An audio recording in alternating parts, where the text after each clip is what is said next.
मोड आलेले हिरवे मूग आणि बटाटा याची मी भाजी बनवून दाखवते। तर त्याच्यासाठी कांदा, टोमॅटो, लसूण, आलं, कोथिंबीर आणि फोडणीसाठी कढीपत्ता हे सगळं घेतलेलं आहे। कढई ठेवली गॅसवरती। तर कढईमध्ये एक पळी तेल घालायचं, जिरं मोहरी घालायची, कढीपत्ता घालायचा, आलं लसूण चेचून घेतलेलं आहे ते घालायचं, व्यवस्थित परतून घ्यायचं आहे। नंतर बारीक चिरलेला कांदा टाकायचा आहे, कांदाही व्यवस्थित परतून घ्यायचा आहे। तर कांदा परतून झाल्याच्यानंतर टोमॅटो घालायचा, टोमॅटो पण परतून घ्यायचा। आता याच्यामध्ये चवीनुसार मीठ घालायचं आहे, सगळं व्यवस्थित मिक्स करून घ्यायचं आहे। हे मसाले घालायचे आहेत, हळद, धना पावडर, गरम मसाला, घाटी मसाला, थोडीशी कोथिंबीर घालायची आणि मसाले परतून घ्यायचे।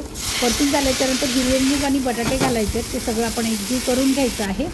आता वरून मी अर्धा ग्लास इतकं पाणी घालते भाजी शिजण्यासाठी। आता आपण झाकण ठेवून भाजी शिजवून घेऊया।